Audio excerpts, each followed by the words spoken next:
quirúrgico cuando la presión intraocular es mayor de 50 milímetros de mercurio durante 2 días o mayor a 35 milímetros de mercurio durante 7 días. Otro criterio va a ser que haya una coloración precoz de la córnea con sangre y posterior a ello un IPEMA total durante más de 5 días. Siguiente.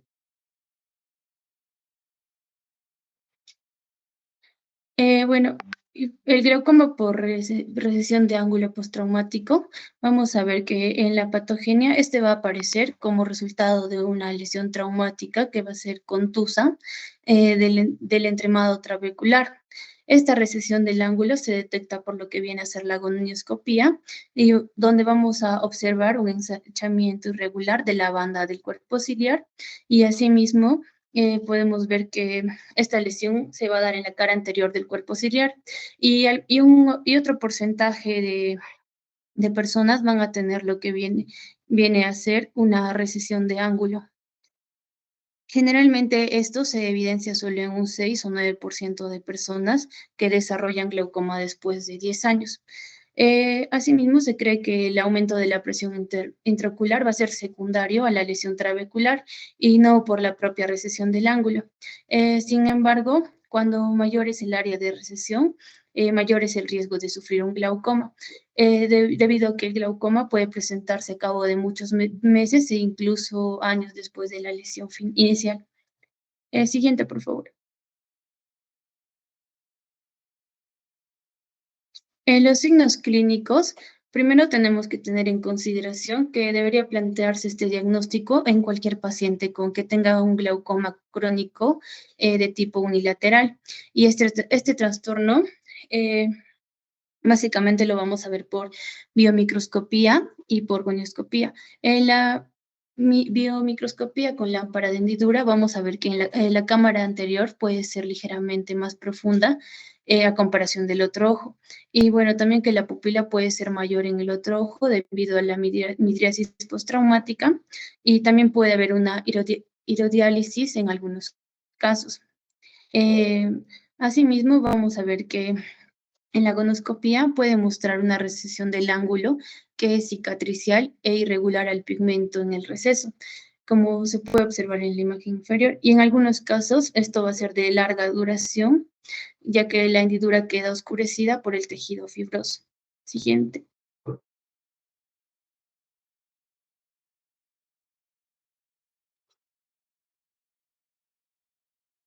Bueno, el tratamiento va a ser similar al de los anteriores glaucomas que lo han expuesto en la anterior clase.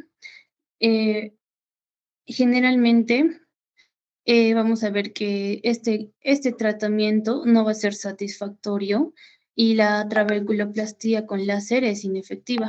Sin embargo, la irabeculotomía va a ser, va a ser como que con un tratamiento coadyuvante de lo que vienen a ser los antimetabolitos, va a ser un tratamiento efectivo un tratamiento quirúrgico efectivo. Asimismo, una derivación con filtro artificial debería darse o considerarse si la trabeculotomía fracasa. Siguiente.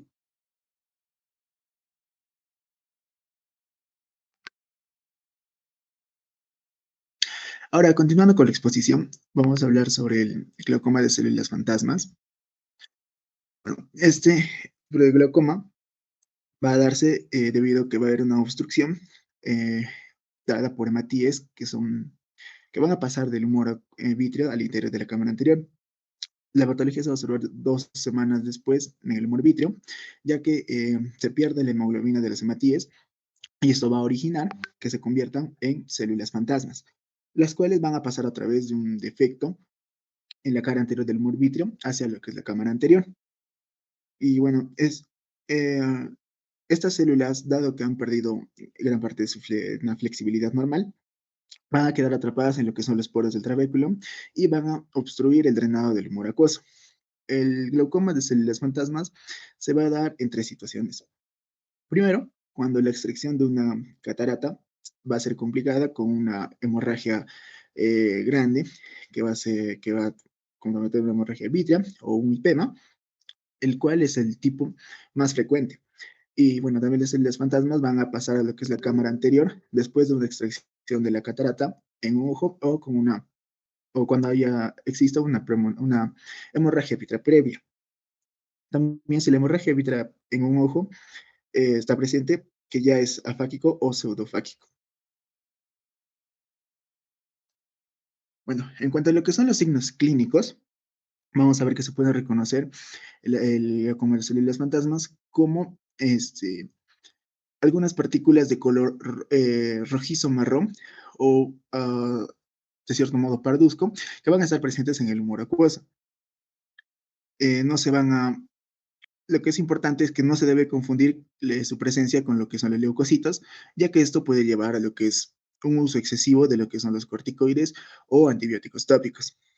El tratamiento, vamos a ver que el tratamiento médico se prescribe inicialmente, pero bueno, también debería realizarse lo que es la irrigación de la cámara anterior para eliminar también con un lavado lo que son las células fantasmas en caso de que fracase el tratamiento médico. Y la vitrectomía posterior se va a indicar con una irrigación que puede ser necesaria en algunos casos que van a ser seleccionados. El síndrome endotelial iridocorneal, en cuanto a la patogenia, vamos a ver que suele afectar a un ojo principalmente de las mujeres jóvenes o de mediana edad. Y bueno, va a constar de los siguientes trastornos, como vienen siendo la atrofia progresiva del iris, síndrome del nevo del iris y el síndrome de Chandler. Vamos a ver que el elemento más común en el síndrome endotelial iridocorneal va a ser la presencia de una capa celular endotelial corneal que va a tener la capacidad de migrar a través del ángulo de la cámara anterior y sobre la superficie del iris. Y bueno, vamos a ver que en estos casos el glaucoma va a estar causado por lo que es el cierre del ángulo secundario, esto por sinequias, que van a dar como resultado una contracción del tejido anómalo, ¿no? En cuanto a lo que son los signos clínicos, vamos a ver que lo vamos a observar mediante lo que es la biomicroscopía con lámpara de hendidura. Vamos a ver primero lo que es la pseudopolicoria, lo cual se podría definir como una segunda pupila, que tenemos que ver el sustento de la paciente, donde nos van a referir que anteriormente la paciente tenía un iris que estaba normal. También va a existir lo que es la atrofia del iris de una diversa gravedad, o el endotelio corneal va a tener un aspecto de plata repujada. Y en casos más avanzados existe lo que puede ser un edema corneal secundario o una descompensación endotelial.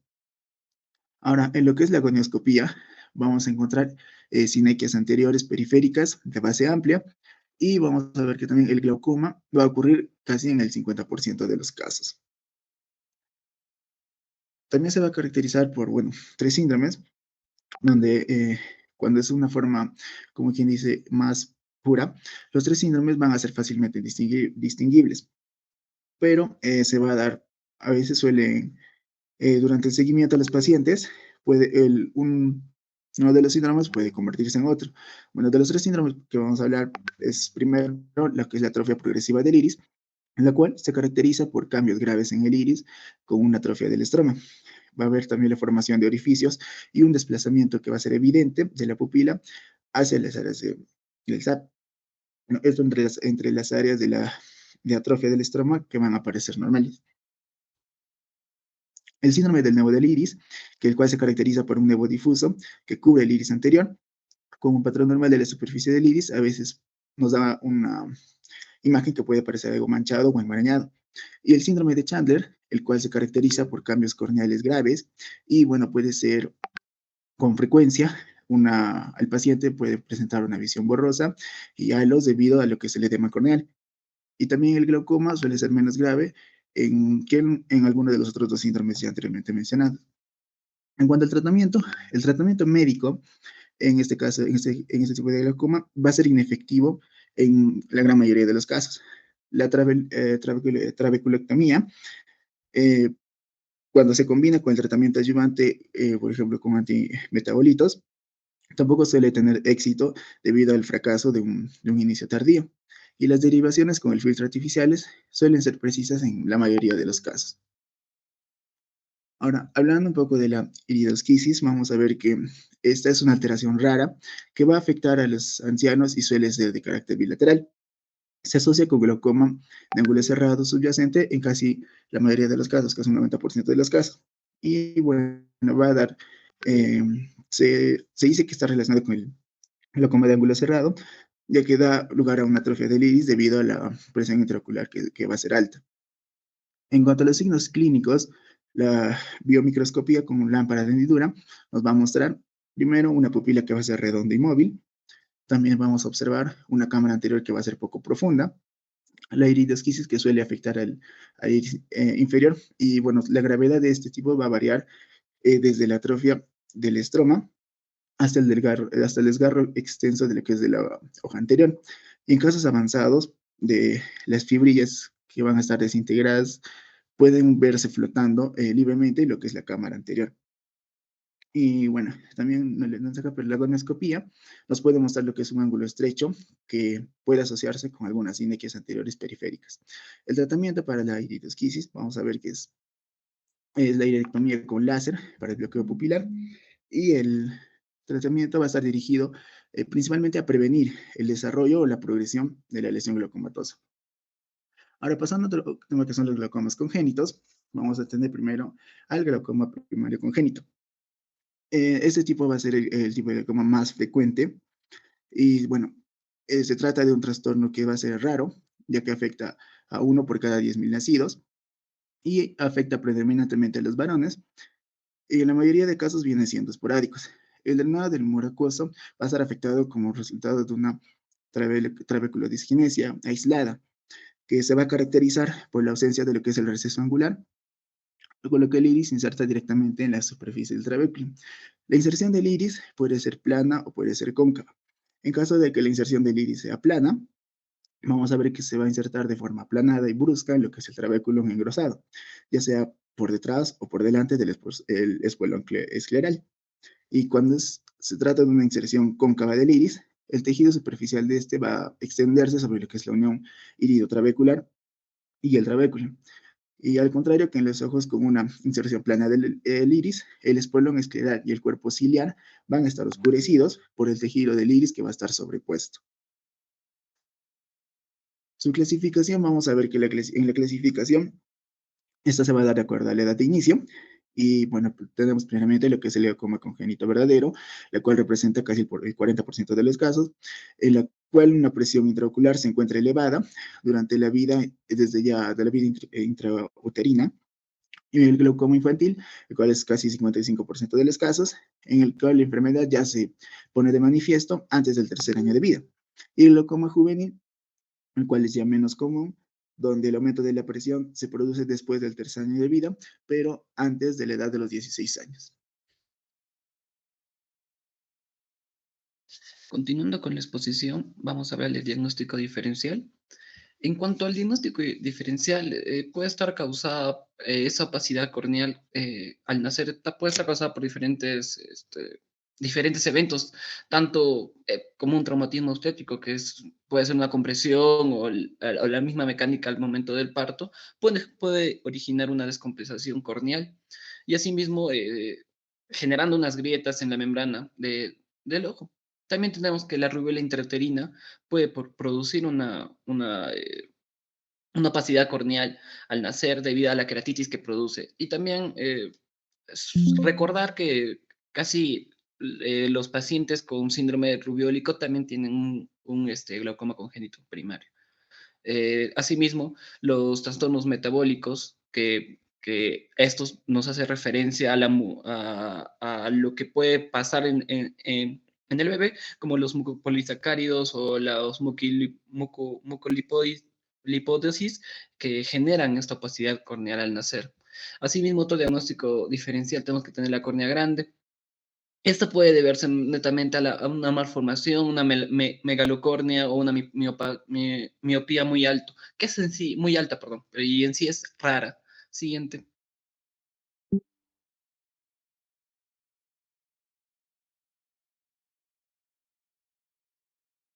Siguiente. Ya. Hablando del lagrimeo, es más que todo, se relaciona con una canción retrasada del conducto nasolagrimal Y hablando del glaucoma infantil secundario, tenemos varios tipos, varias condiciones que se puedan asociar con este glaucoma infantil secundario. Como vemos, son tumores como el retinoblastoma, vitro primario hiperplásico, la inflamación endocular, traumatismos, la retinopatía de la prematuridad. Siguiente. Y hablando de su tratamiento, tenemos que ver que la PIO se tiene que medir con el tonómetro de Perkins, es el cual nos vamos a hacer un seguimiento y para ver cómo está la presión intraocular. Tanto los diámetros corneales tenemos que la medición, tanto vertical y horizontal, se hace con los mismos instrumentos, los calibradores en la, cirugía, en la misma cirugía en la misma cirugía del estrabismo. Generalmente, el diámetro va a variar en los 6 meses de edad. Es más o menos de 10 milímetros y a 12 milímetros es cuando varía. Y hablando en cuanto a la cirugía, hay varios procedimientos que se puede hacer. En la goniotomía tenemos que recordar que esta se basa más que todo es cuando se hace la exploración inicial y se confirma el diagnóstico, y es ahí cuando se hace esta cirugía. El problema de este es que se tiene que volver a hacer el procedimiento. La tasa de éxito de este procedimiento es de un 85%, pero también es posible que sí o sí se tiene que volver a hacer una goniotomía. Esta técnica consiste en que se hace una incisión en el punto medio de las capas superficiales del trabéculo, como vemos en la imagen. Eh, Asimismo, vamos a hablar de la trabeculotomía, que es relacionada, es casi similar a la trabeculolectomía, que se basa en este procedimiento que se extrae una porción del tejido del ángulo de drenaje para crear un orificio, como vemos en la imagen de la derecha, en la cual haciendo este procedimiento, hacemos que mejore el paciente, que drene el ojo con el humor acuoso, y esta cirugía tiene un porcentaje de éxito bastante elevado, significativo en los casos a comparación de la goniotomía, y generalmente se hace cuando no se logra ver el ángulo para hacer una goniotomía, ¿no? Y en cuanto al seguimiento, después de la cirugía inicial tienen que hacerse controles posteriores. Al cabo, después de un mes de la cirugía, se evalúa, se hace una exploración posterior al ojo. Y asimismo, también ahí en los controles se tiene que evaluar los errores, por ejemplo, que haya de refracción del paciente o la ambliopía. Entonces, también, como hemos visto, la presión intraocular tiene que estar controlada, y los diámetros también deben ser medidos en unos intervalos regulares para ver la evolución del paciente y cómo está yendo a la cirugía. Siguiente. En cuanto a la disgenesia iridocorneal, esta más que todo consiste en varias superposiciones de trastornos congénitos raros que afectan tanto a la córnea y el iris. Estas son a consecuencia de una alteración en el desarrollo celular de la cresta neural fetal, los cuales vamos a encontrar los trastornos congénitos, que son el síndrome de Axenfeld-Rieger, la anomalía de Peters y la aniridia, que se va a hablar. Siguiente, por favor. En cuanto al síndrome de Axenfeld-Rieger, se divide en tres. Vamos a ver que este síndrome, para empezar, vamos a hablar de la anomalía de Axenfeld, que es cuando hay una línea prominente y desplazada anteriormente, como vemos en la imagen, que es el embriotoxón posterior, este embriotoxón, perdón, es esa obesidad corneal que vemos en la imagen, situada justo en el límite de la esclera y la córnea, como podemos ver en la imagen. Siguiente, por favor. Esta es la anomalía de Axenfeld. Por ejemplo, en este síndrome, sí, justo, también se habla de la anomalía de Rieger, que se basa en un embriotoxón, como hemos visto en la anterior imagen, posterior. Es el aspecto muestra un desprendimiento parcial tanto de la membrana. Siguiente, por favor. También vamos a hablar de las anomalías del ángulo en los casos leves. Como vemos en la imagen, vemos la opacidad que vemos ahí, vemos el embriotoxón. Y siguiente. También vamos a ver las anomalías del iris, en las cuales, cuando hablamos de anomalías de del iris habla de una hipoplasia del estroma, como un ectropión, pero en la uvea, en la capa media del ojo, como vemos en la imagen, es el ectropión uveal en la anomalía de Reyer, que es característico. Y en sí el glaucoma se presenta en un 50% de los casos generalmente, y esto es tanto en la primera, en la primera infancia, o también cuando ya está iniciando la edad adulta. En el glaucoma tenemos que recordar que la presión intraocular se trata inicialmente con fármacos, aunque siempre, casi siempre, para los casos para los casos que no mejoran con medicación, es necesaria la cirugía, en los casos resistentes. Siguiente. En el síndrome de Reyer está ligado netamente a la región del gen del factor de crecimiento epidémico del cromosoma 4. Es una alteración, como vemos en la imagen. En este síndrome hay anomalías dentales consistentes que se le conoce como hipodontía, que son pocos dientes, y asimismo microdontías, que son dientes pequeños, como vemos en la imagen. También alteraciones faciales, como una hipoplasia del maxilar, puente nasal, entre otros, y también otras anomalías que netamente no tienen que ser oftalmológicas, una piel paraumbilical redundante y defectos tanto en la región de la glándula pituitaria. Siguiente. Hablando de la siguiente anomalía, vamos a hablar de la anomalía de Peters, que se caracteriza, la anomalía de Peter es una alteración del desarrollo extremadamente rara, pero muy grave, que es bilateral en un 80% de los casos. Asimismo, se ha descrito que es una herencia autosómica recesiva y defectos cromosómicos. En los signos clínicos, el signo clínico más notable es la opacidad corneal, como vemos en la imagen. Asimismo se relaciona con también puede haber diferentes alteraciones corneales, alteraciones ocasionales que pueden ser los microftalmos, una córnea plana, hipoplasia de iris y catarata en la parte posterior. Siguiente, por favor. La aniridia, que ocurre como resultado de un desarrollo del neuroectodérmico anómalo secundario a una mutación del gen PAX6. En estos tenemos que ver que hay una clasificación fenotípica más que todo, de cómo es una mutación del gen, pero lo que vamos a hablar de los signos oculares en el grado de aniridia puede variar desde la ausencia parcial, que vamos a hablar en la siguiente diapositiva, pero por ahora vamos a pasar a las lesiones corneales, en las cuales incluyen opacidades, dermoides, microcórnea, esclerocórnea con adherencias. Asimismo, tenemos los cambios lenticulares, que hay opacidad, subluxación, ausencia congénita, entre otros. Y asimismo, las lesiones del fondo de ojo incluyen hipoplasia de la fovea, hipoplasia del disco. Siguiente, por favor. Lo que estaba comentando en los grados de aniridia, tenemos grados de según lo que va a haber la ausencia parcial, como vemos en la primera imagen, también la ausencia total, y en algunos casos aparece los restos, en la aniridia que muestra los restos de la raíz del iris, que podemos ver. Siguiente.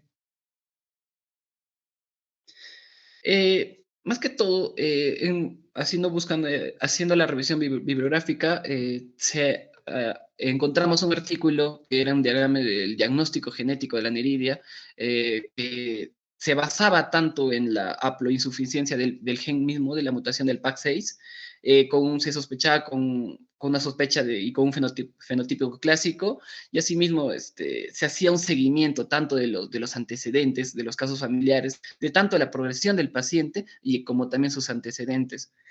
También se hablaba de las características del síndrome, que era el retraso del neurodesarrollo, anomalías genitourinarias acompañadas en la aniridia. Siguiente, por favor.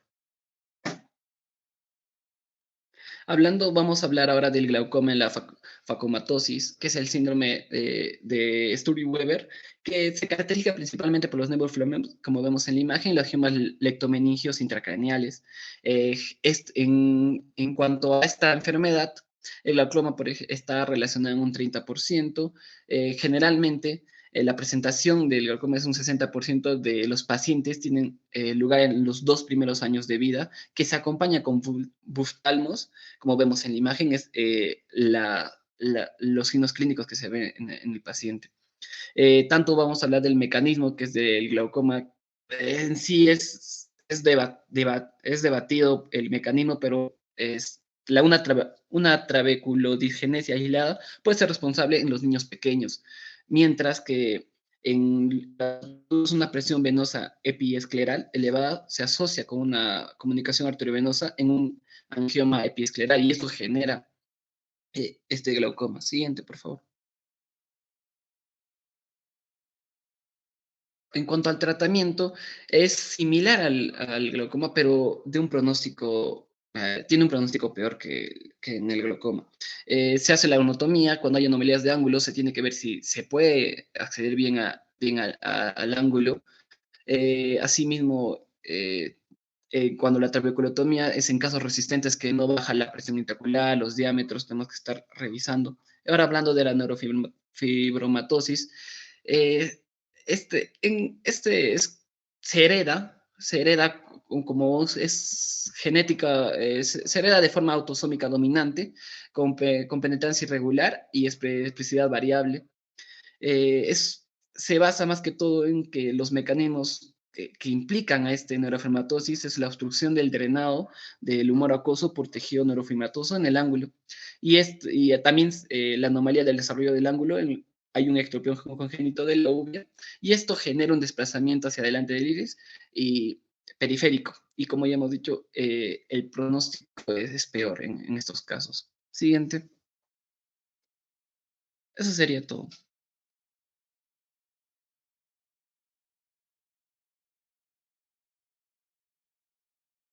Teléfono, ¿no? Gracias, chicos.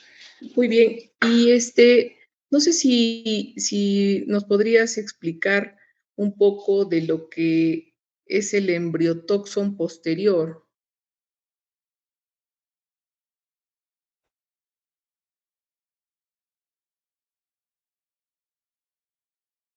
Sí, doctora. ¿Me escucha, doctora?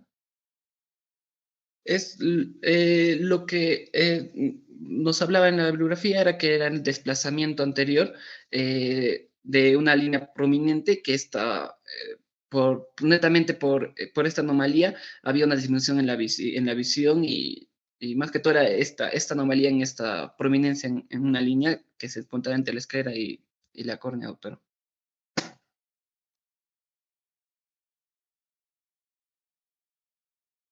¿Ya? Ya, sí está bien la explicación. Teníamos un tema más para hoy día, para poder avanzar. Sí, sí, doctora, lo vamos a proyectar ahorita. Gracias.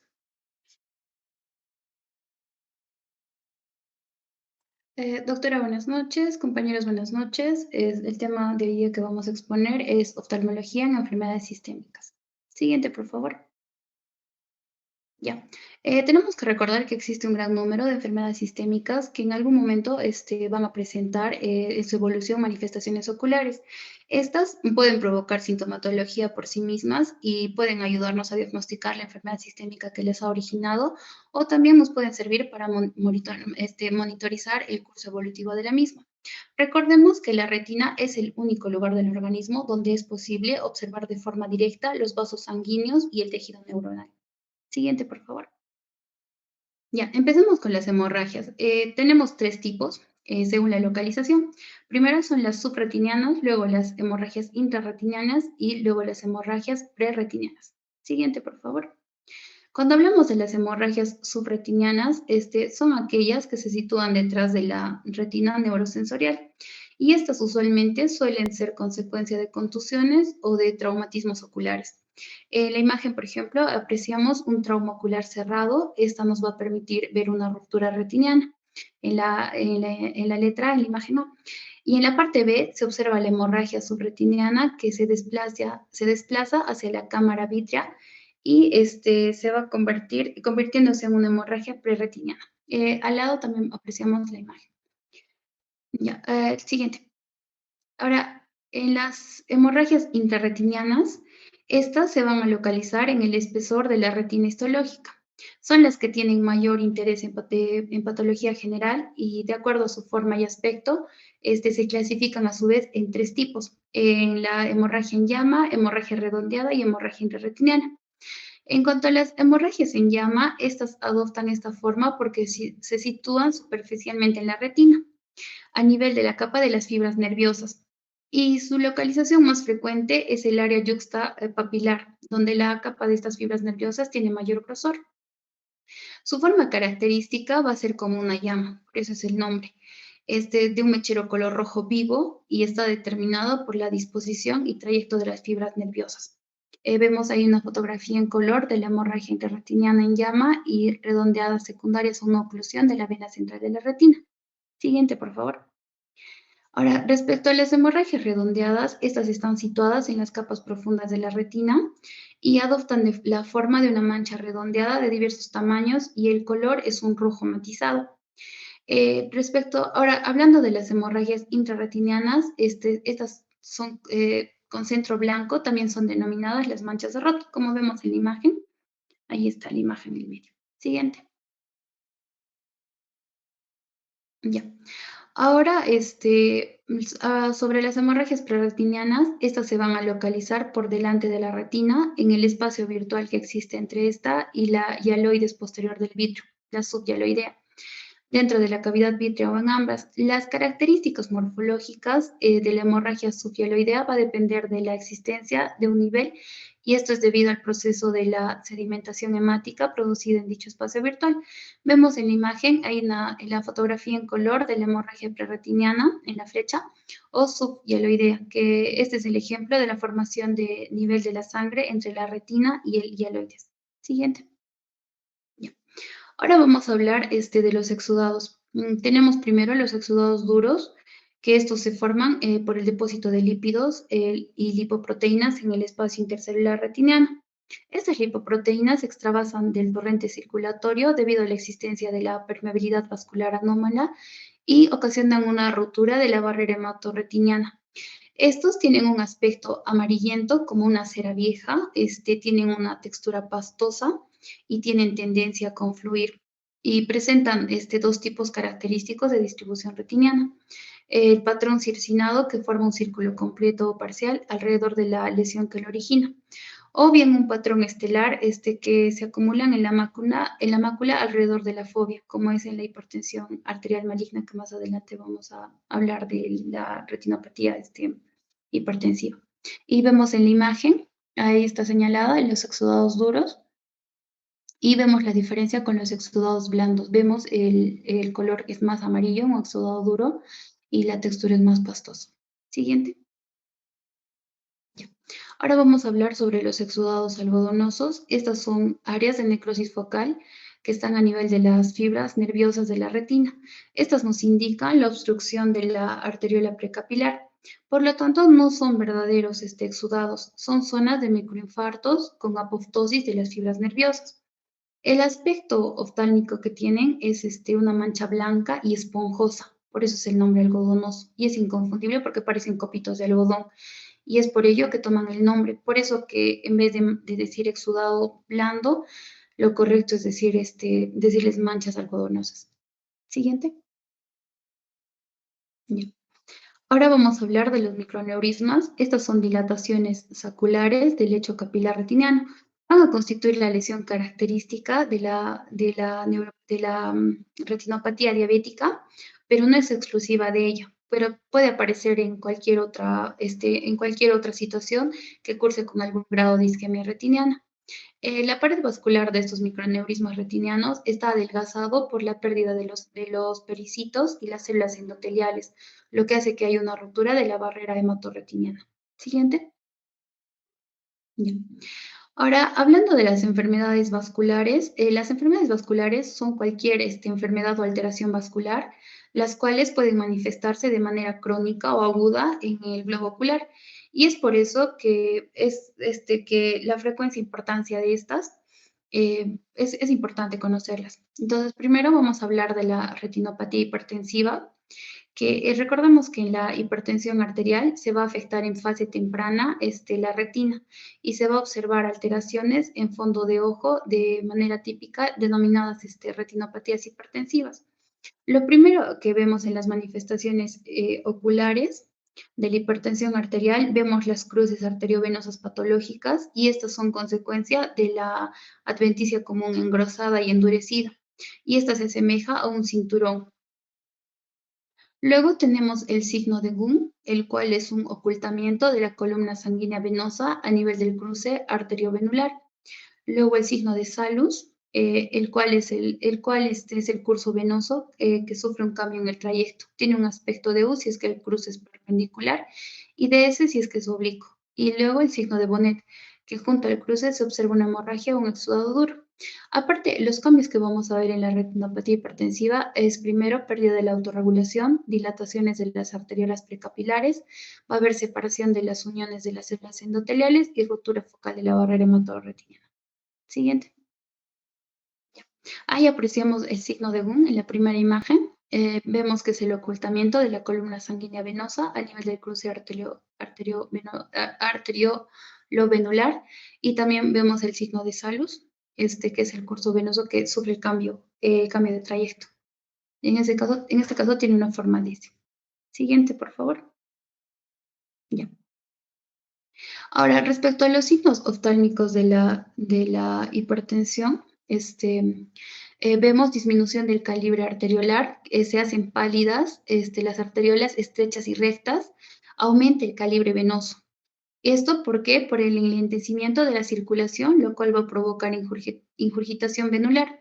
Luego se aprecian las anomalías vasculares perimaculares, en las cuales las vénulas, como vemos en la imagen, aparecen dilatadas en tirabuzón. Y este se conoce como el síndrome de la mácula hipertensiva. Siguiente, por favor. Ya. Ahora, existen varias maneras de clasificar la retinopatía hipertensiva, pero la más utilizada y la más conocida es la clasificación de Gate, Wagener y Baker, en los cuales tenemos 4 grados. El primer grado es una esclerosis arteriolar, como vemos en la imagen, hay reflejo en hilos de cobre o plata y una constricción arterial focal. El grado 2 son constricciones focales y difusas, hay signos de cruces arteriovenosas, el signo de Gunn, hemorragias, exudados duros, trombosis y trombosis venosa. En el grado 3 ya apreciamos edema de retina, hay exudados algodonosos, hay microhemorragias y exudados duros, cambios arteriovenosos muy severos. Y en el grado 4, todo lo demás descrito, más edema del disco óptico. Recordemos que no existe un tratamiento oftalmológico específico para la retinopatía hipertensiva. El tratamiento en sí es un buen control de la presión arterial con el que puede haber reversibilidad de las lesiones y también evitamos la progresión de las lesiones. Ahora, siguiente diapositiva, por favor. Siguiente. Ya. Ahora vamos a hablar de lo que es las enfermedades metabólicas y tenemos en la cabeza lo que es la diabetes mellitus, que es la principal causa de la retinopatía diabética. Recordemos que a nivel ocular las manifestaciones son numerosas por las alteraciones metabólicas y degenerativas, y esto ¿por qué? Por la glucosilación de las proteínas.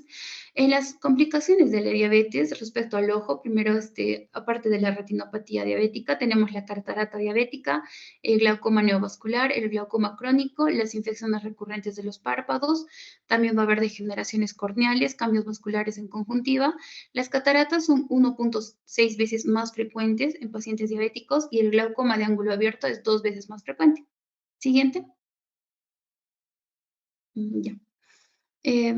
Ahora, hablando de la retinopatía diabética, esta nos va a ocasionar un compromiso en la función visual y existe una relación directa entre los años de la diabetes mellitus y el riesgo y progresión de la retinopatía diabética, el cual es aproximadamente de unos 15 años y esto usualmente afecta al 50 a 60% de estos pacientes. Y recordemos que es la causa más común de ceguera bilateral irreversible entre los menores de 65 años. ¿Y esto por qué? Por las lesiones en la microcirculación. Lo que vamos a ver en la clínica, va a haber microaneurismas, va a haber exudados duros o lipídicos, va a haber hemorragias retinianas, exudados algodonosos, neovasos y edema macular. En los exudados duros o lipídicos, ya sabemos que son acúmulo de macrófagos cargados de lípidos y el material proteico. Las hemorragias retinianas van a ser intrarretinianas puntiformes o redondeadas también. Los exudados algodonosos son por los microinfartos retinianos y estos nos indican que hay una existencia de isquemia. Ahora, los neovasos son típicos en las formas proliferativas y se inducen mediante factores de crecimiento, por lo cual hay formación de nuevos vasos sobre la retina, pero estos son de estructura anormal y el crecimiento es desordenado y tienen mucha tendencia al sangrado en la propia retina o en el vítreo.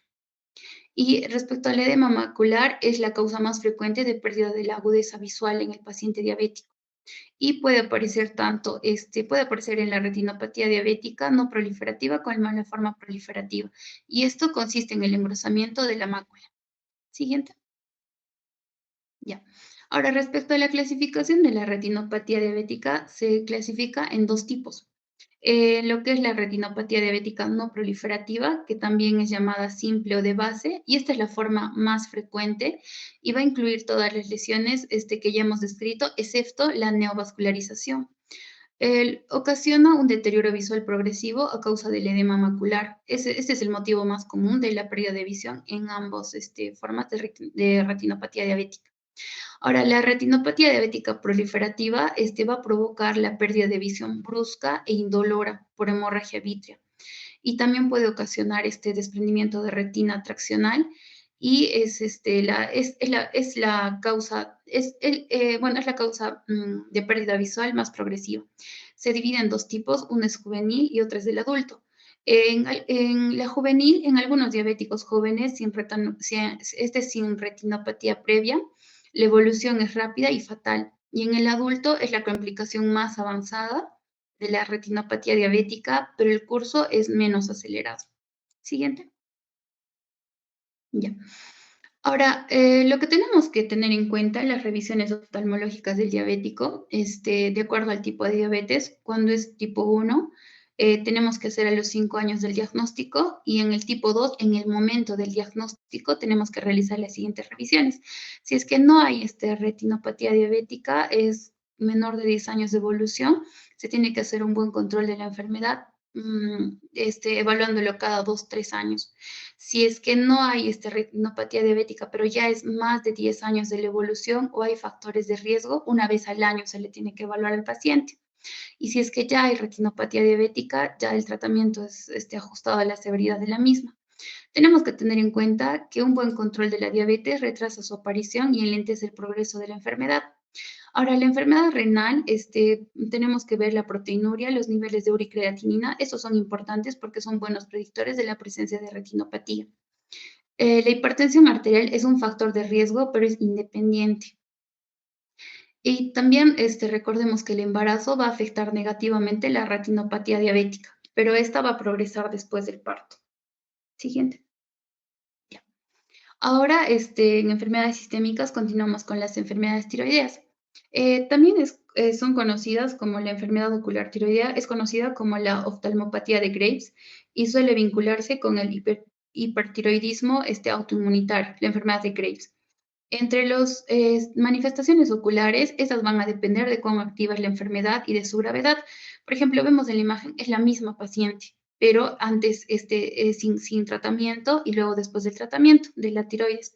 Entre las manifestaciones oculares va a haber dolor, sensación de arenilla, fotofobia, quemosis, diplopía y exoftalmo. Y en los casos extremos, va a haber compresión del nervio óptico que puede llevar a la ceguera.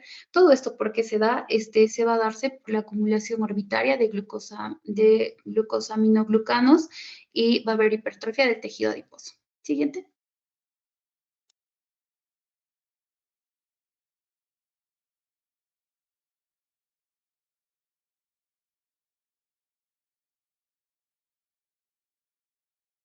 Bien, continuando con esta exposición, voy a hablar sobre las enfermedades reumatológicas. Dentro de las enfermedades reumatológicas, vamos a hablar sobre la artritis reumatoidea juvenil y las espondiloartropatías seronegativas. La artritis reumatoidea es la enfermedad reumática más común, que en su manifestación típica se va a presentar una poliartritis deformante aditiva periférica casi siempre simétrica. En relación a las manifestaciones oculares, Generalmente estas ameritan un manejo sistémico que va a ir acompañado al manejo local, ¿no? Ahora, es frecuente también en este caso que se presenten inflamaciones graves oculares, sin que se presenten alteraciones de los parámetros serológicos en relación a la actividad de la artritis reumatoide. Dentro de las manifestaciones oculares, si bien existen muy diversas manifestaciones oculares, pero dentro de las más frecuentes vamos a encontrar a la queratoconjuntivitis seca, el cual se va a caracterizar por una falta de lubricación y se manifiesta como una sensación de cuerpo extraño o arenilla, que esa generalmente va a empeorar, ¿no? En situaciones como que van a reducir la frecuencia de parpadeo, como la lectura.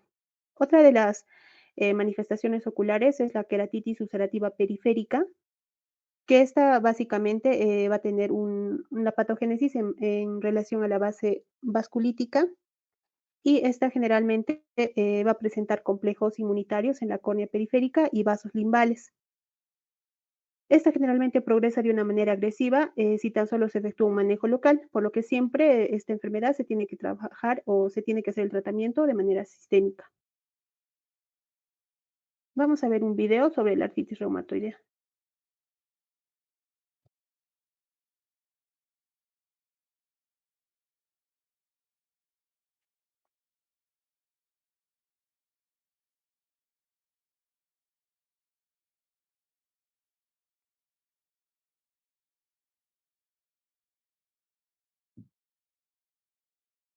No tiene audio.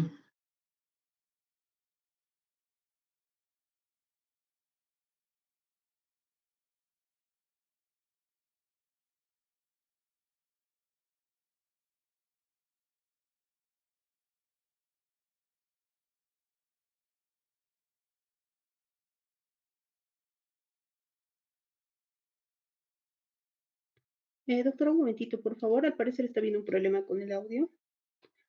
Ya no hay problema, tranquilo. Estamos esperando, no hay problema.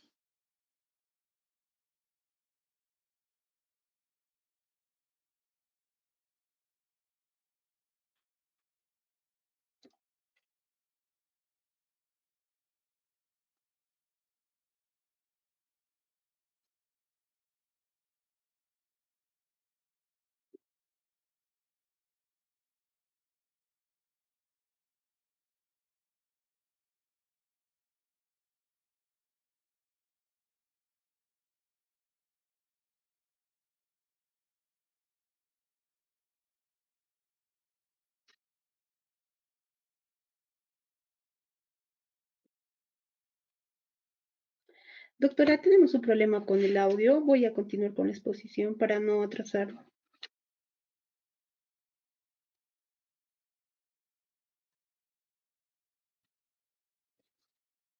Bueno, en relación a la artritis reumatoidea es necesario hacer una diferenciación en relación a la epiescleritis relacionada con artritis reumatoidea y la escleritis.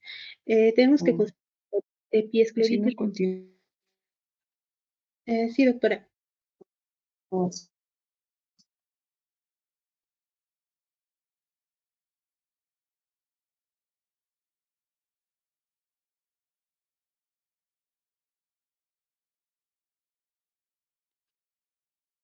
Bien, en relación a la episcleritis relacionada con la artritis reumatoidea y la escleritis, vamos a hacer la diferenciación. La episcleritis relacionada con la artritis reumatoidea generalmente esta siempre es inocua y el tratamiento siempre tiene que ser con AINES de manera sistémica para su supresión completa.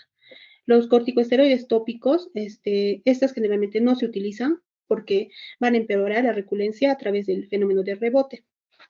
Ahora, por otro lado, la escleritis es un problema muy grave que puede llegar a ceguera y esta va a requerir un tratamiento sistémico. Es necesario hacer, o es importante diferenciar entre la epiescleritis y la escleritis, ya que la escleritis generalmente son más propensos a desarrollar escleritis necrosante y por ende vasculitis sistémica potencialmente letal. Estas generalmente van a presentar un dolor intenso que puede aumentar a la palpación transpalpebral. El eritema ocular tiene un tinte violáceo, no desaparece con la aplicación de vasoconstrictores tópicos, ni se puede movilizar de un lado a otro con un aplicador de algodón. Y un signo clínico característico es, en este caso, es la presencia del edema escleral a la biomicroscopía. es decir, en la observación a través de la lámpara de hendidura. En relación a la artritis reumatoidea juvenil, esta es la discapacidad a largo plazo en los pacientes con artritis reumatoidea juvenil, viene a ser de origen ocular, y la manifestación ocular más frecuente va a ser la uveitis. Esta es crónica y casi siempre silenciosa, sin dolor, presenta fotofobia o enrojecimiento. En este caso, el daño es progresivo de las estructuras oculares que al final va a llevar a la ceguera. En caso de que se encuentre, ¿no?, un estudio positivo para uveitis, los controles, que generalmente siempre se hacen en este tipo de patologías, tienen que ser de manera más frecuente, ya que cualquier grado de inflamación ocular, por bajo que sea, si esta está presente por largo tiempo, puede llevar a la ceguera debido a catarata, glaucoma, hipotonía por membranas ciclíticas, organización vítrea, neuropatía óptica o edema macular. En relación a las espondiloartropatías seronegativas, tanto la espondilitis anquilosante como la enfermedad de Reiter, ambos tienen como patrón común la presencia del HLA-B27. Y los individuos portadores de este antígeno están predispuestos a episodios de artritis e inflamación ocular después de infecciones gastrointestinales o geniturinarias con bacterias gram negativas. A nivel ocular, producen conjuntivitis, queratopatía superficial y una uveitis anterior recurrente muy sintomática. La actividad de la uveitis es casi siempre independiente de la actividad de la enfermedad subyacente. Y en casos, si no se trata de forma adecuada, pueden dejar secuelas como sinequias posteriores, glaucoma, catarata y edema macular cistoide crónico. En relación al tratamiento, el tratamiento va a incluir corticosteroides y psicoplégicos tópicos o perioculares a necesidad durante el ataque agudo. Ahora, si el paciente experimenta múltiples crisis destructivas, se hace uso del metotrexate o azatioprina. Vamos a hablar de otro grupo de enfermedades, que son las enfermedades del tejido conectivo. En este caso, la manifestación más común a nivel externo viene a ser la queratoconjuntivitis seca en los pacientes con inadecuado control sistémico. De modo ocasional se puede presentar una queratopatía superficial, una queratitis ulcerativa periférica y una epiescleritis. Y en relación a las manifestaciones retinianas, se presenta una microangiopatía con hipoperfusión capilar, manchas algodonosas, hemorragias retinianas y el edema macular. Mediante la angiografía con fluoresceína se puede hacer una diferenciación de la retinopatía lúpica con la retinopatía hipertensiva, ya que en la retinopatía lúpica se va a presentar los cambios inflamatorios perivasculares.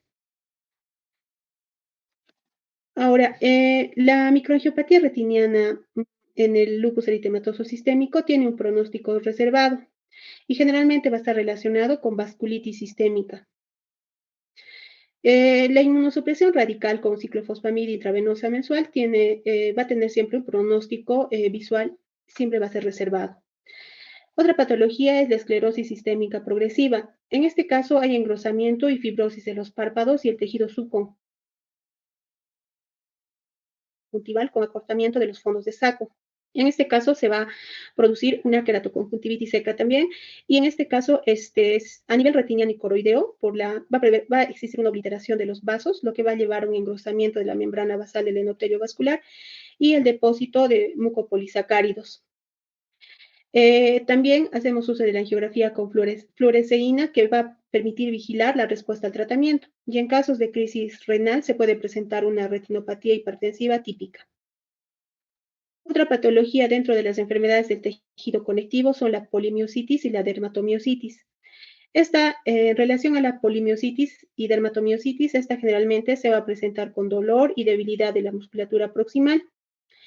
Y esta puede estar vinculada a otras enfermedades reumáticas o en todo caso incluso con neoplasias. A nivel ocular puede producir el exantema heliotropo de los párpados, y en los niños que presentan dermatomiositis generalmente van a presentar una vasculitis retiniana superficial y en este caso se presentan las manchas algodonosas. En relación al síndrome de Sjögren, esta se caracteriza, ¿no?, por una infiltración linfocitaria crónica de las glándulas lagrimales y salivales. Esta generalmente es más común en mujeres posmenopáusicas. Pueden ser primarios o también pueden estar vinculados a una enfermedad reumatológica, y en relación a su manifestación ocular van a presentar también la queratoconjuntivitis seca Y el tratamiento, según las últimas investigaciones, se trata con ciclosporina y la testosterona tópica. Otra enfermedad del tejido conectivo es la policondritis recurrente, que esta es una enfermedad potencialmente letal si compromete la tráquea o el riñón. Ahora, dentro de las áreas más afectadas, más a menudo se encuentran el cartílago de la nariz y del oído externo. A nivel ocular, en este caso se va a presentar una escleritis necrosante con o sin queratitis ulcerativa periférica, que este es de muy difícil manejo. A los pacientes que van a presentar una escleritis difusa, esta generalmente se trata con dapsona de manera inicial, y en los pacientes que presenten escleritis necrosante, si no responden a la primera línea de tratamiento, posteriormente se les da el tratamiento con ciclofosfamida sistémica. En relación a la vasculitis es otro grupo de enfermedades y la importancia de conocer la vasculitis retiniana radica en que los vasos de la retina pueden expresar enfermedades sistémicas antes, durante o después de otras alteraciones características de una enfermedad sistémica y es un signo de alerta. La clasificación de la vasculitis retiniana se hace una clasificación en función al grado del calibre vascular. Podemos clasificarlos en tres grupos. Un primer grupo que incluye la afectación de vasos pequeños, como la granulomatosis de Wegener, el síndrome de Churg-Strauss y la secundaria enfermedades del tejido conjuntivo. El otro grupo es la vasculitis de vasos medianos, como la poliarteritis nodosa y el síndrome de Koga. El tercer grupo es la afectación de grandes vasos, como la arteritis de Takayasu y la arteritis de células gigantes. Las vasculitis retinianas se definen en clínica como una apariencia normal de los vasos retinianos, esto debido a la inflamación. Otra enfermedad, en este caso, dentro del grupo de las vasculitis está la poliarteritis nodosa. En relación a las manifestaciones oculares, en este caso incluyen ptosis, exoftalmos, paresia de los músculos extraoculares, epiescleritis y escleritis. Generalmente aquí se puede presentar las lesiones corneales y esclerales, son altamente destructivas, que progresan con rapidez a menos que la enfermedad sistémica esté controlada. Ahora, la escleritis en poliarteritis nodosa se puede presentar de manera difusa, nodular o necrosante. Y siempre van a requerir un radical control de la enfermedad sistémica con inmunosupresores.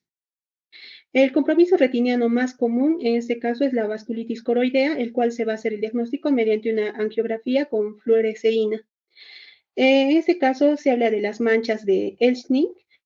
¿Cuáles son las manchas? Esta imagen podemos ver, son unas manchas amarillentas y redondeadas con un centro pigmentado de un sexto a un tercio de diámetro del disco óptico de tamaño disperso y generalmente están dispersadas en el polo posterior. Estas generalmente generalmente se presentan debido a una secuela de la vasculitis coroidea y es de grave pronóstico. Otra enfermedad dentro de las vasculitis es la granulomatosis de Wegener. Esta granulomatosis, la forma típica, compromete los senos paranasales, los ápices pulmonares y el riñón. Hay formas localizadas como el compromiso orbitario y ocular, el cual pueden ser las primeras manifestaciones de las enfermedades. Ahora, la conjuntivitis y la epiescleritis son los hallazgos más frecuentes, pero estos generalmente van a ser precursores de afectaciones más agresivas, como la escleritis necrosante. Ahora, el advenimiento de los anticuerpos anticitoplasma de neutrófilos de Lanka ha facilitado el diagnóstico y también en su tratamiento se utiliza la ciclofosfamida. Luego, otra de las enfermedades que tenemos dentro de las vasculitis se encuentra la arteritis de células gigantes. Esta arteritis de células gigantes, esta enfermedad generalmente va a comprometer las arterias de mediano calibre de cabeza y cuello. Y las manifestaciones oculares más frecuentes son la neuropatía óptica isquémica anterior, que se va a presentar por la pérdida súbita de la agudeza visual por compromiso de la arteria oftálmica o las arterias ciliares posteriores. La pérdida visual se extiende con rapidez al otro ojo en cuestión de días o semanas. Ahora, los signos clínicos, estos generalmente son edema y palidez de la papila óptica y algunas veces se puede presentar una obstrucción a nivel de la arteria cilio-retiniana. También otra manifestación es la diplopía por compromiso del sexto par craneal. Otra manifestación que se presenta en esta es la presencia de un cuadro sugestivo Y este cuadro sugestivo ocular ya está acompañado con síndromes o con síntomas constitucionales como malestar y debilidad, claudicación al masticar y debilidad de la musculatura proximal. La arteritis de células gigantes se considera una urgencia oftalmológica. Y generalmente el tratamiento se hace con altas dosis de esteroides y también hay que hacer una vigilancia de la BCG para evaluar, ¿no?, la respuesta al tratamiento que se le esté dando. Otra enfermedad dentro de las vasculitis es la enfermedad de Behçet, el cual se caracteriza, ¿no?, por las úlceras orales y genitales, la artritis y el compromiso ocular y cutáneo. Y generalmente todos los tejidos oculares pueden afectarse por esta vasculitis, obliteración necrosante que puede ser bilateral en al menos 2/3 partes de los casos. El signo ocular típico y el que se presenta en 1/3 de los casos es la uveitis anterior con hipopión. En el segmento posterior hay inflamación del vitrio, en este caso se presenta una vitreitis en la fase aguda. Hay inflamación segmentaria de las envolturas vasculares de los vasos retinianos con trombosis y cambios retinianos isquémicos que puede llevar a neovascularizaciones patológicas. Y en este caso, el tratamiento de elección son inmunosupresores, ¿no? Otras enfermedades que también vamos a considerar son las enfermedades hematológicas. Las leucemias. La leucemia linfoblástica aguda es una neoplasia no originada en la médula ósea que afecta sobre todo a adultos jóvenes y generalmente la estirpe B es la más frecuente. Dentro de las manifestaciones oculares podemos tener manifestaciones primarias. Estas se van a dar por infiltración directa de las estructuras oculares por células blásticas y manifestaciones secundarias por alteraciones hematológicas producidas por las leucemias. Ahora, en relación a estas se pueden presentar como la retinopatía leucémica, la retinopatía hiperleucocitaria aguda y la retinopatía isquémica proliferante periférica. En relación a las lesiones que se observan en el fondo del ojo de los pacientes con enfermedades hematológicas, estas no son específicas y el daño ocular puede ser la manifestación inicial de las enfermedades sistémicas. En los niños se observa, ¿no?, la presencia de hemorragias intrarretinianas, hemorragias de centro blanco, las manchas de Roth y exudados algodonosos. Ahora, es menos frecuente que en los adultos, puede ser porque en los niños sus vasos son más sanos y el proceso es agudo. También la trombocitopenia contribuye a la formación de hemorragias intrarretinianas. Y se puede ver en la retina, puede mostrar, ¿no?, manchas algodonosas, desprendimiento exudativo o una variante de retinopatía serosa central. En la imagen lo que se observa es un paciente con hemorragia intrarretiniana e infiltración del nervio óptico por leucemia. Todos los tipos de leucemia pueden infiltrar la órbita y los anexos oculares, como la glándula lagrimal, el saco lagrimal y los párpados. Y la leucemia constituye alrededor del 2 a 6% de los tumores de la órbita en la infancia, y es importante la biopsia para poder establecer el diagnóstico.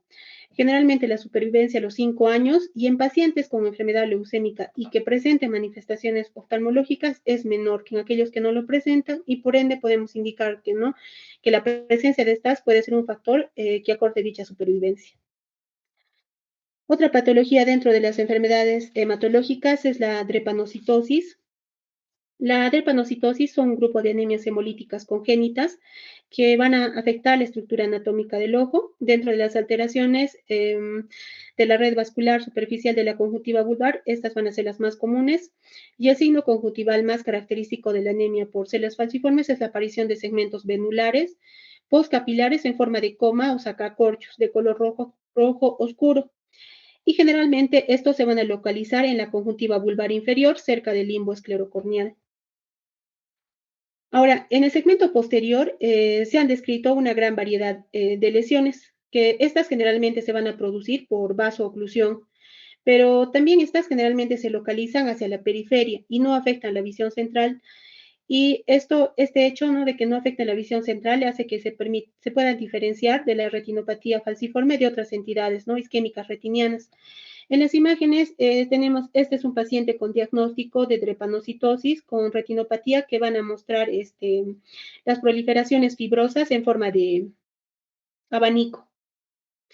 Ahora existe una clasificación de retinopatía proliferativa que lo clasifica en 5 grados de acuerdo a las características, ¿no? Por ejemplo, el estadio 1 se caracteriza por oclusiones arteriales periféricas, el estadio 2, donde va a haber una remodelación vascular, formación de anastomosis arteriovenosas periféricas, el estadio 3, aparición de nuevos vasos que muestran una configuración en forma de abanico de mar, el estadio 4 ya se distingue por la presencia de hemorragia vítrea de grado variable y el estadio 5 hay tracción del vítreo y desprendimiento de la retina. Otra patología es el linfoma. El linfoma intraocular es infrecuente, solo representa el 1%. Ahora, casi siempre son linfomas no Hodgkin de alto grado de malignidad, de tipo inmunoblástico, que están formados por la proliferación monoclonal de células grandes de fenotipo B. Por lo regular, en esta patología generalmente va a afectar a personas de mayores a 45 años con una media de 60 años. Ahora, en los pacientes que presenten SIDA, generalmente va a aparecer en edades más tempranas y se va a clasificar en 2 grupos. El linfoma primario ocular y del sistema nervioso central, que solo va a afectar de forma inicial a la retina, al vítreo y al cerebro, y esta en su clínica se va a presentar una vitreitis grave relacionada con infiltrados retinianos y subretinianos multifocales. Y el otro grupo es el linfoma diseminado secundario o metastásico que afecta de manera exclusiva a la uvea. Ahora, generalmente puede haber ¿no? infiltración de otros órganos, ¿no? como el sistema nervioso central, intestino, hígado o ganglios linfáticos, que esto es generalmente lo que precede en la clínica en la mayoría de los casos, pero solo en el 40%, en el 40% se presentan las manifestaciones oculares, siendo estas las primeras, ¿no? Las primeras manifestaciones, solo en el 40% de los casos. Otra de las patologías que vamos a hablar son las colagenopatías. Dentro de las colagenopatías tenemos el síndrome de Alport. Esta es una enfermedad hereditaria de las membranas basales que va a estar debido a mutaciones en la colágena tipo 4. Y en términos clínicos se va a caracterizar por una nefropatía hereditaria progresiva, sordera sensorial, lesiones oculares y una leiomiomatosis. La evolución va a depender mucho de los factores de género y también de los factores genéticos. Y dentro de los trastornos oculares, generalmente va a afectar el cristalino, la retina y la córnea, y representan un 15 a 30% que se presentan, ¿no? en los pacientes. En este caso se presenta el lenticono anterior, que es una protrusión en el aspecto anterior del lente por una acumulación anormal de colágena y no está presente al nacimiento, pero aparece ya en este caso a la segunda o tercera década de la vida y generalmente está presente en el 90% de los casos. Y aquí vamos a ver un video donde se ve ¿no? el lenticono, solo la imagen.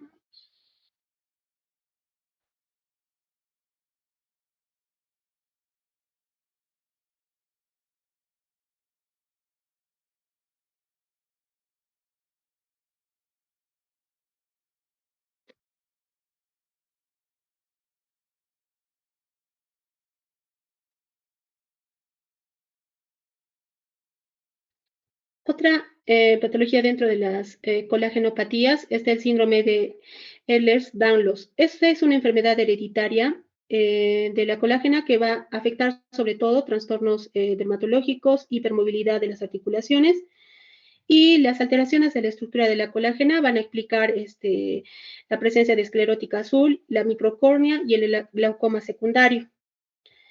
Y finalmente dentro de las colagenopatías tenemos el síndrome de Marfan, que este es un trastorno hereditario de tejido conectivo que afecta de modo primario el sistema esquelético, cardiovascular y ocular.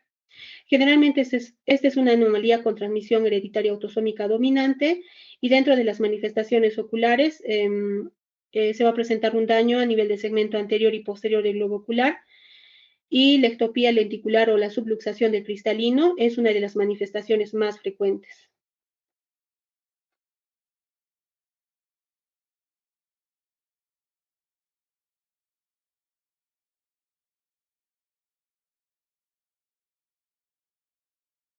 Vamos a continuar con lo que son las enfermedades infecciosas.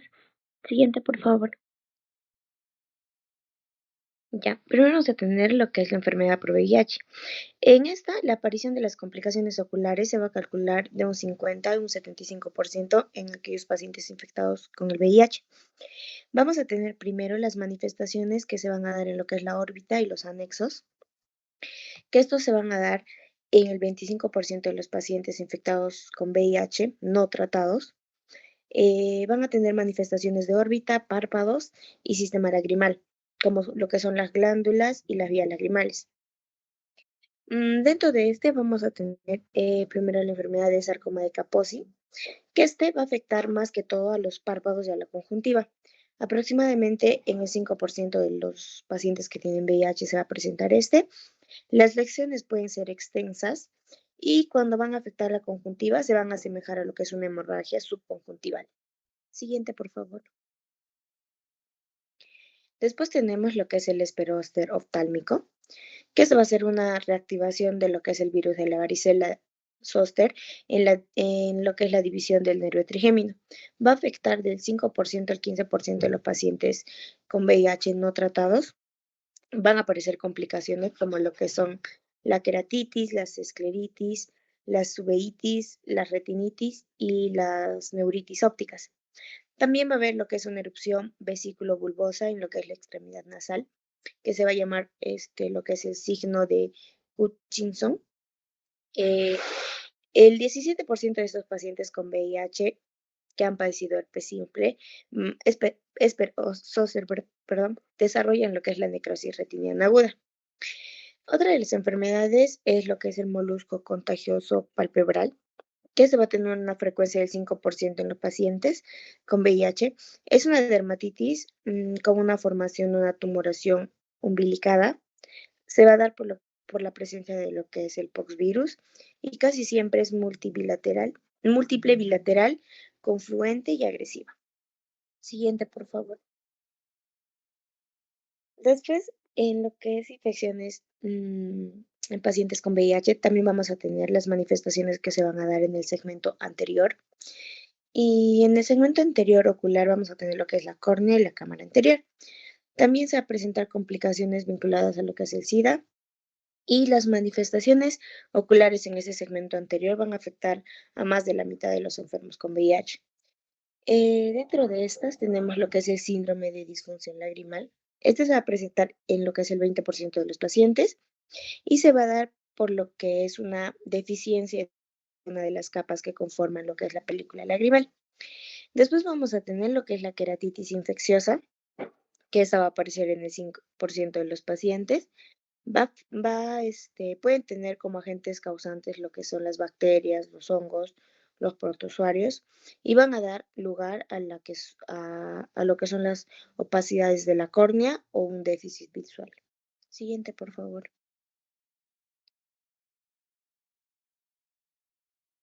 Después vamos a tener lo que son las manifestaciones del segmento posterior.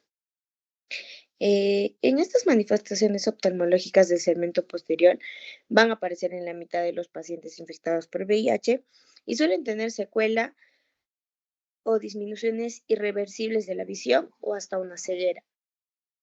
Dentro de estas vamos a tener lo que es la retinopatía por VIH, que este es más frecuente.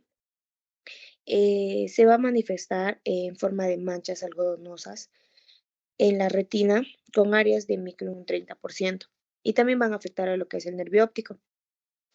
También estas retinitis por citomegalovirus van a tener un riesgo de presentar pérdidas de la visión en un 75%. La principal causa de lo que es la pérdida de la visión es la afección que va a tener en lo que es la región macular o en el nervio óptico y también lo que es el desprendimiento de la retina. En la imagen podemos ver que es de forma granular, que va a tener infiltrados paravasculares, que son aquellos que se ven de color medio blanco amarillento, y también va a tener lo que es una opacificación retiniana debido a que va a haber un gran edema y una necrosis de la retina, ¿no? Siguiente, por favor. Después vamos a tener lo que es la retinitis por virus de la varicela zoster. En esta se va a observar más que todo lesiones inflamatorias, multifocales en las capas más extensas de la retina periférica, lo que es una necrosis retiniana progresiva externa. También otra enfermedad es la sífilis ocular, que esta se va a observar una retinitis con infiltrados amarillentos acompañados de vasculitis e inflamación del vítreo. También pueden tener una afectación inflamatoria difusa en el segmento posterior y también pueden tener una afectación al nervio óptico. Otra enfermedad infecciosa vendría a ser la que es la tuberculosis ocular, que esta se va a presentar en el 60% de los portadores de VIH. Su clínica se va a observar más que todo por una uveitis anterior, vinculada o no con infiltraciones de la coroides. Y también va a tener lo que es una afección inflamatoria de la retina, del vitrio, de la papila y también de la esclera. Siguiente, por favor.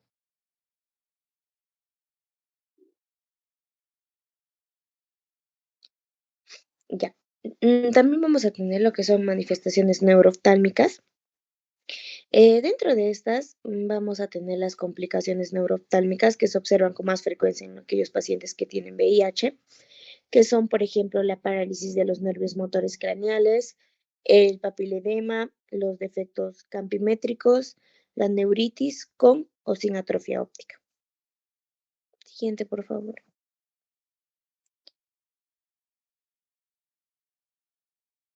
Ya. Después vamos a tener también parte de lo que son enfermedades infecciosas, lo que es la toxoplasmosis. La toxoplasmosis ocular es una de las principales manifestaciones clínicas de infecciones de lo que es el parásito Toxoplasma gondii. Esta es la causa más identificable de uveitis posterior, que se va a caracterizar porque va a haber una pérdida significativa de la visión. Y la manifestación ocular más frecuente es lo que es la corioretinitis, que va a ser, va a tener una recidiva de una forma congénita. Los síntomas más comunes de esta toxoplasmosis ocular van a ser lo que es la visión borrosa, la fotofobia, la elevación de la presión ocular, el dolor ocular y el ojo rojo.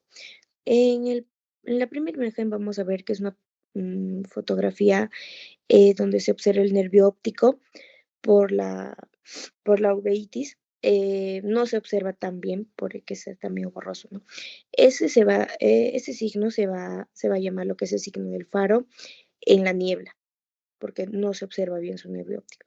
Y en el dibujo de abajo se va a ver lo que ya son las cicatrices corioretinitis, que van a ser múltiples, como se observa ahí, que en el fondo de ojo, se va a observar en fondo de ojo, y estas son secundarias ya lo que son las toxoplasmosis congénitas, ¿no?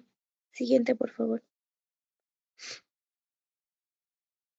Después vamos a tener lo que es la toxocariasis, que esta es una zoonosis causada por un helminto, que el hospedador visual son lo que son los perritos y los gatos. Va a ser una larva migrante ocular.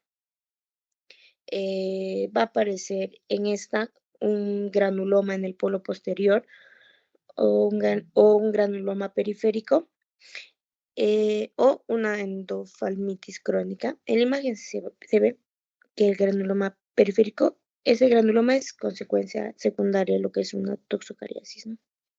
Siguiente, por favor.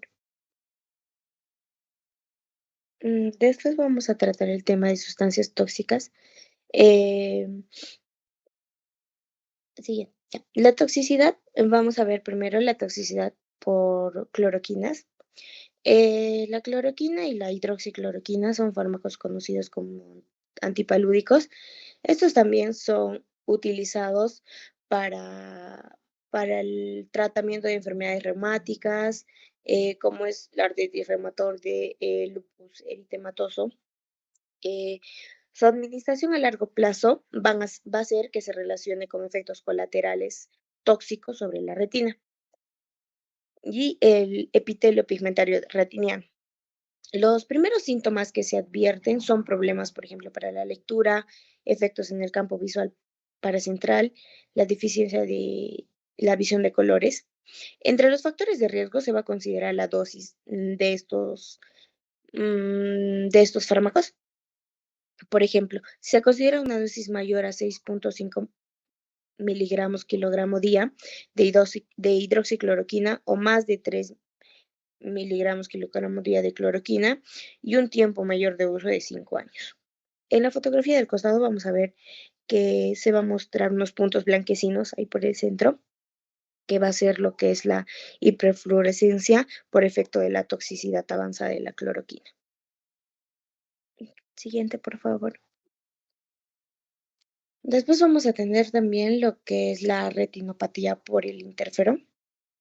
El interferón es un grupo de polipéptidos capaces de inhibir lo que es la proliferación celular y la replicación vírica y modular lo que son las funciones de las células inmunitarias.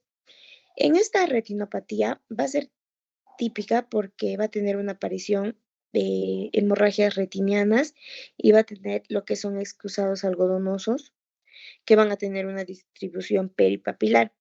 Van a aparecer entre el 18 y el 86% de los casos según sean las dosis que se les va a administrar a los pacientes durante el tratamiento. Generalmente esta retinopatía por interferón se va a presentar entre la segunda semana y el tercer mes desde el inicio del tratamiento. No suele acompañarse con pérdidas visuales. Es reversible siempre y cuando se suprime el tratamiento, ¿no? Siguiente, por favor.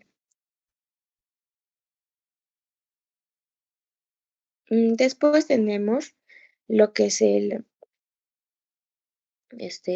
tamoxífeno, que este es un agente antiestrogénico que compite con lo que son los receptores de estrógenos del núcleo de las células, que van a bloquear lo que es la acción de los estrógenos en los tejidos blancos. Está recomendando para lo que son tratamientos de elección en mujeres premenopáusicas y posmenopáusicas que tienen concentraciones de los receptores hormonales positivos.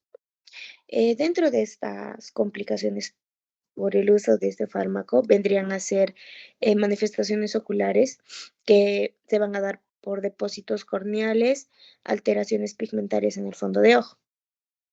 Y por último tenemos al fármaco que es la tamsulosina, que este es un beta bloqueador adrenérgico que se relaciona más que todo con el síndrome del iris flácido intraoperatorio. En este fármaco hay que tener en cuenta que la mayor incidencia es por complicaciones intraoperatorias, ya que a veces al médico se le puede pasar preguntarle al paciente, más que todo en el paciente varón mayor, si es que lleva algún tratamiento para la próstata. Entonces, va a tener más que todo las complicaciones intraoperatorias. Va a consistir en la triada que va a ser una miosis, va a haber flacidez del estroma iridiano y una tendencia al prolapso del iris por las incisiones. Y también, como ya les mencioné, se ha comprobado que tiene una mayor incidencia en las complicaciones intraoperatorias, ¿no? Siguiente, por favor. Eso vendría a ser todo, doctora. Muchas gracias.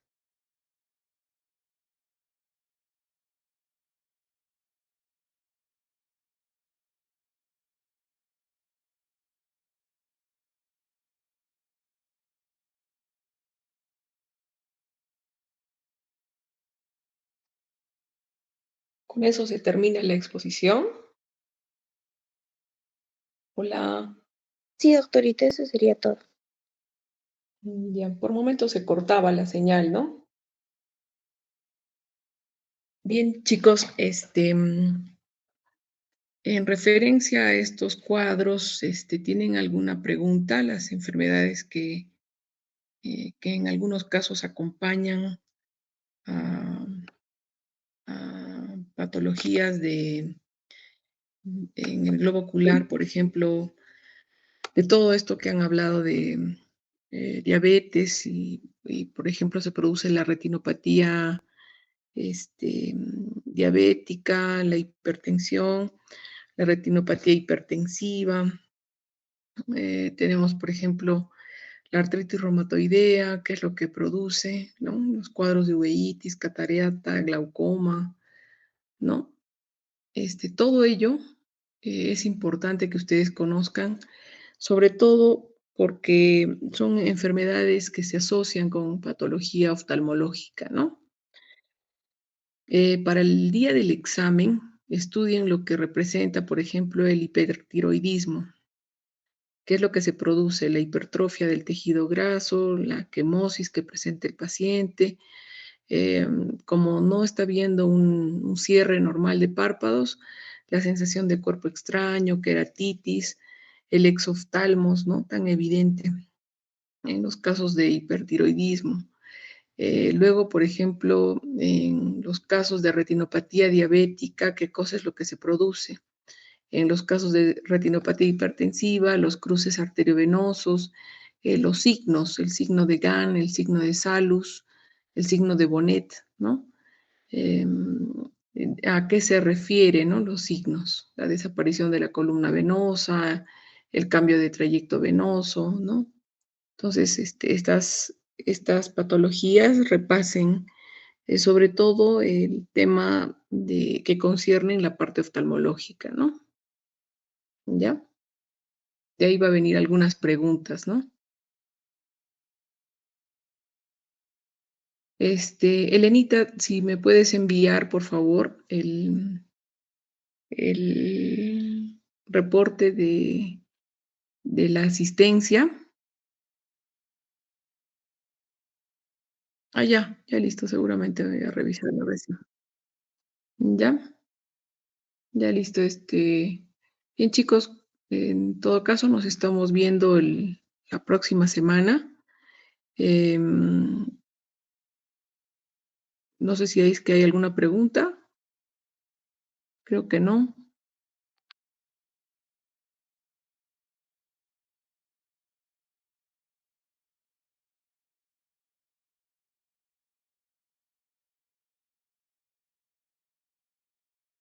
Bien, si no hay más preguntas, entonces nos estamos viendo el próximo miércoles.